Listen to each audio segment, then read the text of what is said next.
You have a question you have never asked out loud. It lives deep in your chest, beneath all your obligations, beneath everyday conversations, beneath the mask you have learned to wear so well that sometimes you forget it is a mask. The question is simple, but it carries a weight that has accompanied you for years, perhaps decades. What is this that I feel and cannot explain to anyone? This displacement, this permanent sensation of being in a place that is not yours, living a life that works but does not fit. Like a garment that covers the body but is not your size, it does not tighten enough to hurt, but it is never comfortable. If you recognize this, if this silent question is yours, then today is the day it finds an answer, not a mystical answer, not a beautiful phrase of comfort, a real answer with a name, with structure, and with a practical path that begins now. I am going to tell you everything, without beating around the bush, without progressive preparation, without sparing you, because I believe you have reached the point where you need to hear the whole truth. And the whole truth is this: what you feel is not a problem to be solved. It is a capacity to be understood. And as long as you treat as a problem what is actually a capacity, you will continue spending your entire life trying to fix something that is not broken. Researchers from the Department of Psychology at the Federal University of Pernambuco conducted a long-term study with adults who reported a persistent sense of existential displacement, the chronic perception of not fully belonging to the contexts in which they live, despite functioning well in them. What they discovered challenges conventional clinical interpretation. In most cases, this sensation was not associated with pathology. It was associated with a high level of perceptive processing, the ability to capture layers of information that most people automatically filter out. These individuals perceived unspoken tensions in relationships, identified patterns in apparently random situations, and experienced a specific fatigue that researchers called hyperperception burnout. Attention, you need to prepare now. I put together an exclusive resource for those who feel set apart for something greater, but live surrounded by noise, distractions, and mental overload. This is a 30-day journey that will transform your life, a guided path to armor your mind and prepare for what's coming, with daily practices of focus, boundaries, and discipline. Stop negotiating with the noise. Learn to spot distractions before they control you and strengthen your mind. Also available in an immersive audio version. Over 10,000 readers have already transformed their lives through the 30-day journey. Thousands of people have already started this transformation. People like you who were tired of living in the fog, ordinary people who decided to stop accepting mental chaos. Take advantage of this limited time offer only this month. Access your link just below in the pinned comment. The exhaustion that comes not from doing too much, but from perceiving too much. That tiredness that no sleep cures, that does not belong to the body. It belongs to a consciousness overloaded with information that has nowhere to flow. If this describes something you feel in your body right now, leave a like. This gesture marks the moment when this perception ceased to be a nameless sensation and gained recognition. And it helps this content find other people who carry the same question in their chest without knowing it has an answer. Now I need to give you the complete structure of what is happening to you, because when you see the structure, the events of your life stop seeming random and begin to form a map. And I will use 3 biblical stories that, when placed side by side, reveal the 3 phases of this process with a precision that will impress you. The first phase is what I call the summons that no one understands, and there is no character who illustrates this better than Jeremiah. Jeremiah was young when he received the most disturbing information of his life. The text says the word came to him, "Before I formed you in the womb, I knew you. Before you were born, I set you apart." The Hebrew word used for "knew" is yada, and yada is one of the deepest words in the entire Hebrew vocabulary. It does not mean to know about. It means to know through direct, intimate, total experience. Yada is the kind of knowledge that does not come from information. It comes from presence. It is the opposite of second-hand knowledge. It is the perception born from within, which needs no external proof, because it carries within itself the evidence of its truth. And here is the detail that transforms this passage into a key for your life. When Jeremiah receives this information, he does not celebrate. He resists. He says, "I do not know how to speak. I am too young." In other words, I do not feel prepared for what you are telling me I am. And this resistance is not a lack of faith.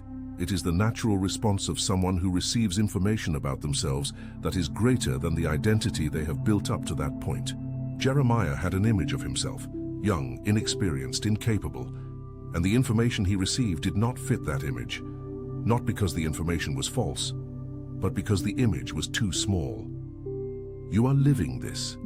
There is a perception inside you, an intuition, a sense, a knowledge that does not come from a book, that says something about who you are, that does not fit the identity you built. You look at your life, your resume, at what people say you are, and you feel that something is missing. Not because life is bad, but because there is a dimension of you that has never found space to exist in the world you assembled. This dimension is Yada, the deep knowledge of self that exists before any social construction, before the job title, before the family role, before the persona. Researchers from the graduate program in clinical psychology at the Fluminense Federal University published data on what they term latent identity, the set of attributes, capacities, and orientations that an individual possesses, but which remain unexpressed due to a lack of adequate context. The central discovery of the study is that latent identity does not disappear by being inactive. It exerts pressure. Like dammed water, it pushes against the walls of the visible identity. And the longer it remains dammed, the greater the pressure. That restlessness you feel, the displacement, the feeling that something is missing, the tiredness that is not of the body, is the pressure of the latent identity against the walls of the identity you show to the world. This is the first phase, the summons, the moment when the pressure becomes impossible to ignore. Not because something external changed, but because what is inside has reached the limit of containment. Now comes the second phase, and it is the most painful. I need to be honest about this because if I sugarcoat it, I would be betraying you. The second phase is what I call the isolation of the one who sees. And to illustrate, I need to tell you the story of Joseph, the son of Jacob, the one who received dreams. Joseph was a young man who had a capacity his brothers did not have. He saw patterns. His dreams were not random fantasies. They were symbolic readings of reality that revealed future configurations. He saw what others did not see. And when he tried to share what he saw, the reaction was hostility. The brothers did not just reject Joseph's dreams. They rejected Joseph. And the rejection was not subtle. It was a pit. It was being sold as a slave. It was erasure. The Hebrew word for what Joseph experienced is shalom, dream. But shalom in Hebrew is not what we understand as a dream in colloquial language. Shalom shares a root with shalom, wholeness, completeness. The dream in Hebrew thought is not a nocturnal fantasy. It is a perception of wholeness, a vision of the complete picture that fragmented wakefulness cannot show. When Joseph dreamed, he was not inventing. He was perceiving the totality that the partial reality of everyday life concealed. Researchers from Oxford published studies on unconscious predictive processing, the brain's ability to integrate large amounts of subliminal information and produce predictions that manifest as intuitions, hunches, or literally dreams with anticipatory content. The data demonstrate that individuals with higher activity in predictive processing networks show superior rates of accurate intuition, hunches that are confirmed, but also present greater difficulty in social integration. Because seeing what others do not see is not a gift the world celebrates. It is a gift the world punishes. Subscribe now and activate the bell, because in the next video, I will deepen exactly the mechanism of social reconstruction that happens after this phase, how you remake your connections from the new identity without repeating old patterns. Do not miss this content. I know this resonates with you, because if you are someone who feels more than others seem to feel, who perceives tensions that no one names, who has intuitions that are confirmed, but who learned to keep quiet because every time you spoke, You were met with strangeness, misunderstanding, or hostility. Then you have lived the second phase, the isolation of the one who sees, not necessarily physical isolation, but perceptive isolation. You are surrounded by people, but you carry a specific loneliness. The loneliness of one who perceives at a frequency that the surrounding environment does not capture. And here I need to make a distinction that is absolutely crucial, because it separates the healthy understanding of this experience from a reading that can become dangerous. The loneliness of perception I am describing does not mean that the people around you are inferior, limited, or incapable. It does not mean that you are special and others are ordinary. It means that your way of processing reality operates in a range that is not the dominant range of the context in which you live. Just as a person with absolute pitch perceives variations in tone that others do not, this does not make them superior, it makes them different. And difference, without understanding, generates isolation. Not because others exclude, but because genuine communication requires shared frequencies. And when your frequency finds no echo, loneliness sets in as a natural consequence, not as a punishment. Data from IPEA on mental health and social integration in Brazil show that adults who report having interests, perceptions, or internal experiences significantly different from those of their immediate social circle present higher rates of self-perceived loneliness, even when they maintain frequent social interactions. Loneliness is not the result of social isolation. It is the result of the absence of resonance, of not finding in the immediate environment someone who says, "I perceive this too." Now comes the third phase, and it is the reason why this video is called "It is Time to Tell You Everything."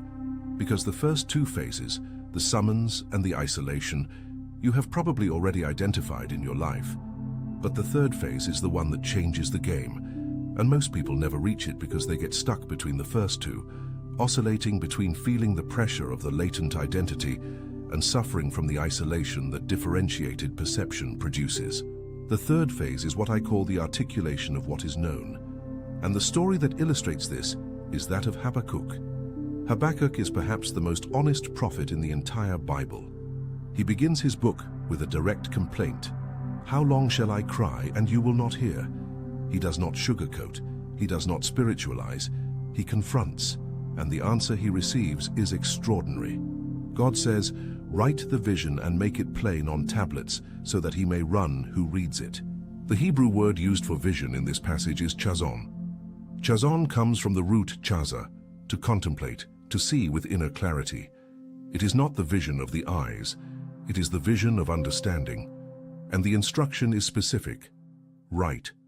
Make it clear. Engrave it on tablets. Do not keep it inside you. Do not remain contemplating in silence. Articulate. Give it form. Make it communicable. And here is the instruction that connects directly with your life. The third phase is not about receiving more vision. You already have enough vision. The third phase is articulating what you already know. It is taking that perception that lives deep in your chest, that yada, that deep knowledge that does not come from a book, and giving it form, language, structure, concrete expression in the world. Researchers from the Federal University of Bahia published a study on what they call narrative coherence and identity integration, the relationship between the ability to verbally articulate one's own internal experience and the individual's level of psychological integration. The data are unequivocal. People who can narrate their internal experiences with clarity and coherence show significantly higher levels of well-being, sense of purpose, and resilience. Not because narrating changes reality, but because narrating integrates. The act of putting into words what was previously formless sensation transforms experience into knowledge. It transforms pressure into direction. It transforms latent identity into expressed identity. Comment the word clarity below right now. This word is your declaration that you are entering the third phase. It is no longer about feeling. It is no longer about carrying it in silence. It is about articulating. It is you saying, "I am ready to give form to what I know." When you write clarity, you are doing exactly what Habakkuk received as an instruction, making visible what was internal. Now I need to connect the three stories, because together they form the complete map. Jeremiah shows you the first phase, the summons. The moment when Yada, the deep knowledge of who you are, becomes impossible to ignore. The pressure of the latent identity against the constructed identity. The perception that there is something in you that is prior to everything you learn to be and that now demands space. Joseph shows you the second phase, isolation. The price of perceiving what others do not perceive. The shalom, the vision of wholeness that the fragmented environment cannot hold. The loneliness of frequency. And it also shows you that isolation is not the end of the story. Joseph was sold by his brothers, but the capacity that generated the rejection was the same one that later generated salvation. Not just his own, but that of all who had rejected him. Habakkuk shows you the third phase, articulation, the moment when you stop just feeling and begin to express.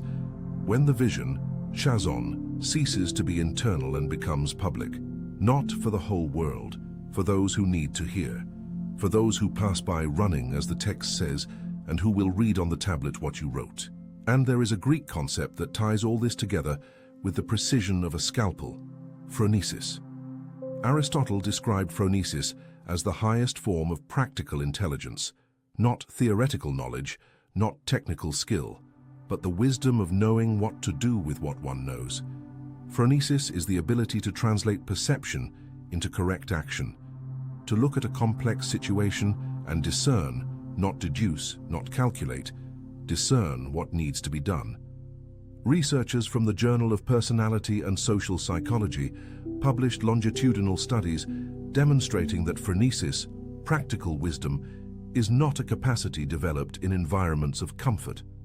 It is forged specifically in contexts of ambiguity, conflict, and moral pressure. Every difficult situation you faced, every decision where there was no clear right answer, every moment you had to act without a guarantee, every time you carried alone the weight of a perception no one shared, was building phronesis, not as a concept, as a living capacity. This means that the trajectory that seemed dispersed, the crises, the changes, the periods of loneliness, the losses, was not random. It was a forging process. Every layer that was removed from your constructed identity, by suffering, by frustration, by displacement, revealed another layer of who you really are. And who you really are is not a shiny persona for the world to applaud.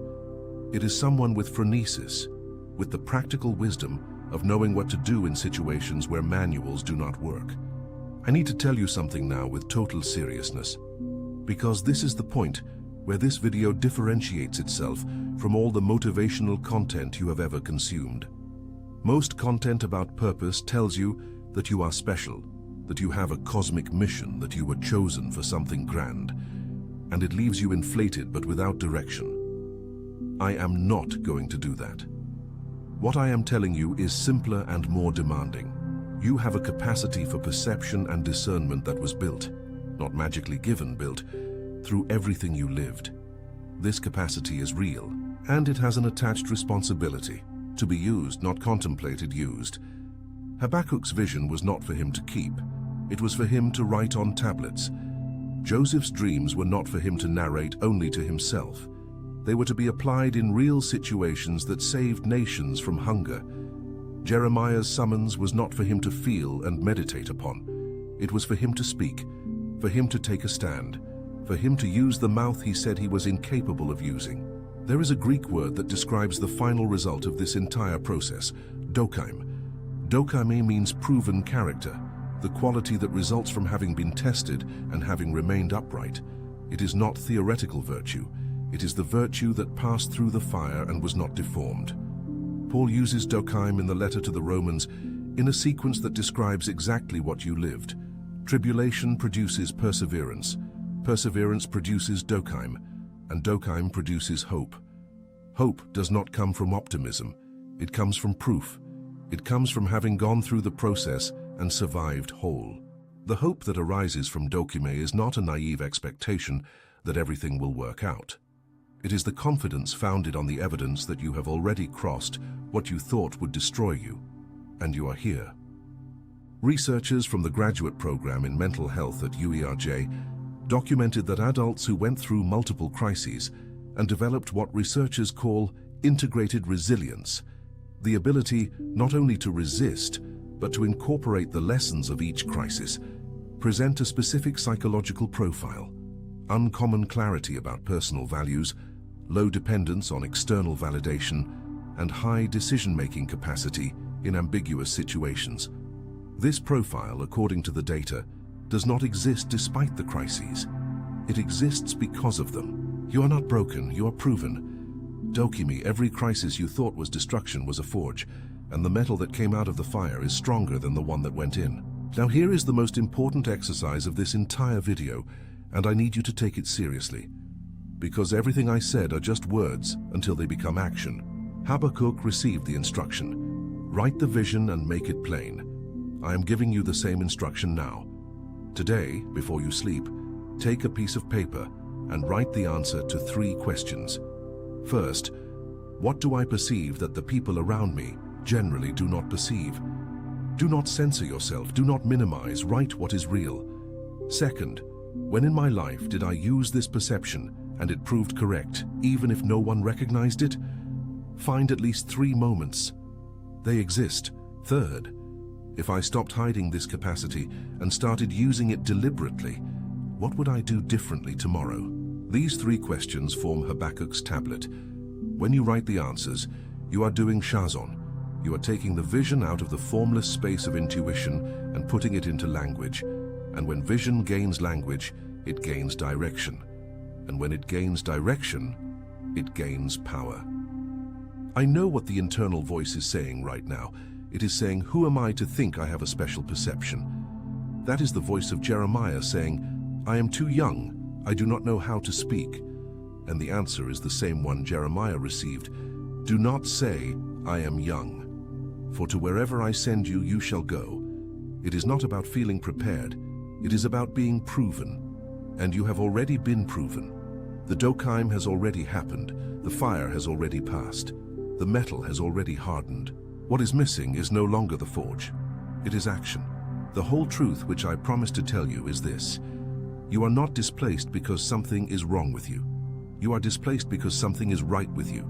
So deeply right that the current context cannot hold it. And the next step is not to change who you are to fit the context.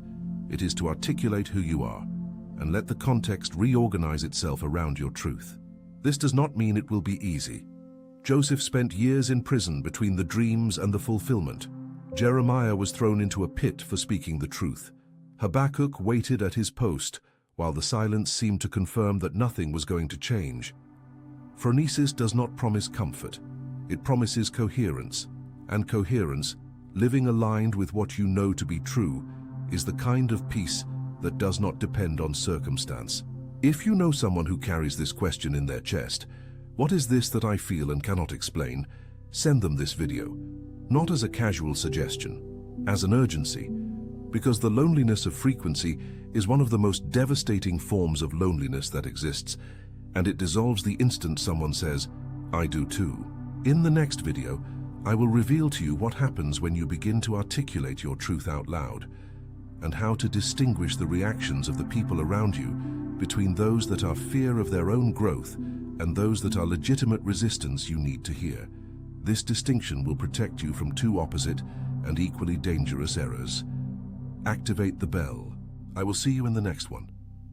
Attention, you need to prepare now. I put together an exclusive resource for those who feel set apart for something greater, but live surrounded by noise, distractions, and mental overload. This is a 30-day journey that will transform your life, a guided path to armor your mind and prepare for what's coming, with daily practices of focus, boundaries, and discipline. Stop negotiating with the noise. Learn to spot distractions before they control you and strengthen your mind. Also available in an immersive audio version. Over 10,000 readers have already transformed their lives through the 30-day journey. Thousands of people have already started this transformation. People like you who were tired of living in the fog, ordinary people who decided to stop accepting mental chaos. Take advantage of this limited time offer only this month. Access your link just below in the pinned comment.